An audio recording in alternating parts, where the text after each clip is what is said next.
4 நாள் நீடித்த மோதல் முடிவுக்கு வந்ததால் இந்தியா பாகிஸ்தான் எல்லையில் அமைதி திரும்பியது. தாக்குதல் நிறுத்த உடன்படிக்கையை ஒட்டி ஜம்மு காஷ்மீரில் அமைதியான சூழல்.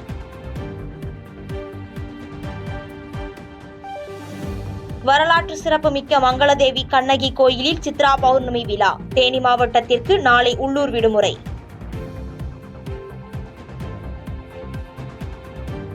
சித்திரை முழு நிலவு வன்னிய இளைஞர் பெருவிழா மாநாடு சிறக்கட்டும்.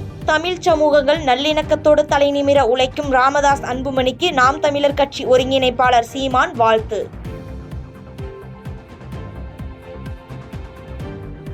சித்திரை பௌர்ணமியையொட்டி தோவாளை மலர் சந்தையில் பூக்களின் விலை கடும் உயர்வு. பிச்சிப்பூ 1 கிலோ 3000 ரூபாய்க்கும், மல்லிகைப்பூ கிலோவுக்கு 1300 ரூபாய்க்கும் விற்பனை.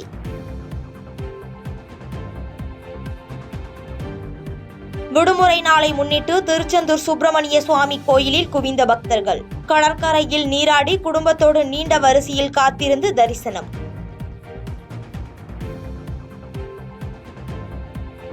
சென்னை அடுத்த மறைமலை நகரில் நண்பர்களுக்கிடையே ஏற்பட்ட தகராறில் 2 வெட்டி படுகொலை. முன்விரோதம் காரணமாக ஏற்பட்ட சம்பவமா என காவல்துறையினர் விசாரணை.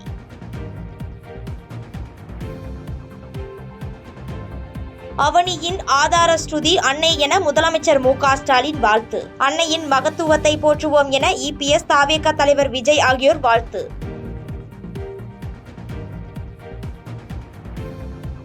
தாக்குதல் மூலம் பயங்கரவாதிகளுக்கு இந்தியா பாடம் புகட்டி விட்டதாக காங்கிரஸ் எம்பி சசி தரூர் கருத்து. அமைதி முக்கியம் என்பதால் தாக்குதல் நிறுத்த மகிழ்ச்சி அளிப்பதாக விளக்கம்.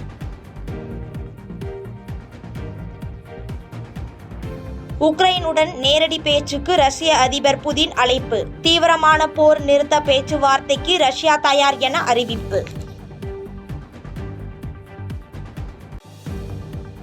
பாகிஸ்தானுடன் சண்டை நிறுத்தம் அமலுக்கு வந்துள்ள நிலையில் முப்படை தளபதிகளுடன் பிரதமர் மோடி ஆலோசனை.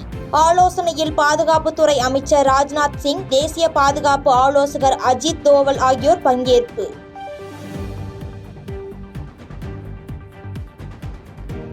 சண்டை நிறுத்த உடன்படிக்கையை தீவிரமாக கடைபிடிக்க வேண்டும். இந்தியா பாகிஸ்தானுக்கு இங்கிலாந்து பிரதமர் ஸ்டார்மர் வேண்டுகோள்.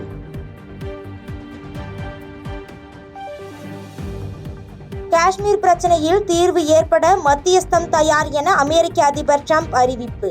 1000 ஆண்டுகளாக நீடிக்கும் பிரச்சனைகளுக்கு தீர்வு காண இரு நாடுகளுடன் இணைந்து செயல்பட விருப்பம்.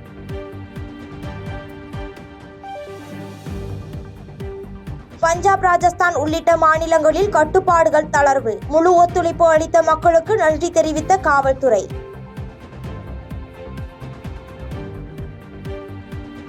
சேலம் பெரியார் பல்கலைக்கழகத்தின் புதிய துணைவேந்தரை தேர்வு செய்வதற்கான அதிகாரப்பூர்வ அறிவிப்பு வெளியீடு. ஜூன் 10ஆம் தேதிக்குள் விண்ணப்பிக்க அழைப்பு. ஈரோடு, தர்மபுரி உள்ளிட்ட மாவட்டங்களில் வருகின்ற 13, 14ஆம் தேதிகளில் கனமழை பெய்ய வாய்ப்பு. சென்னை வானிலை ஆய்வு மையம் தகவல்.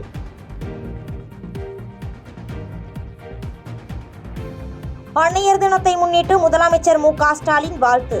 தாயார் தாயாளு அம்மையாருடன் உள்ள புகைப்படத்தை எக்ஸ் தளத்தில் பகிர்ந்து நெகிழ்ச்சி.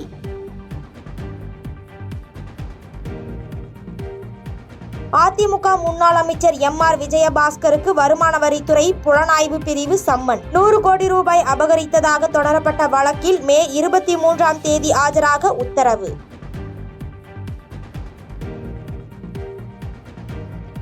வைகை ஆற்றில் நாளை இறங்குகிறார் கள்ளழகர். மதுரை 3 மாவடி வந்த அழகருக்கு ஆயிரக்கணக்கானோர் திரண்டு எதிர் சேவை.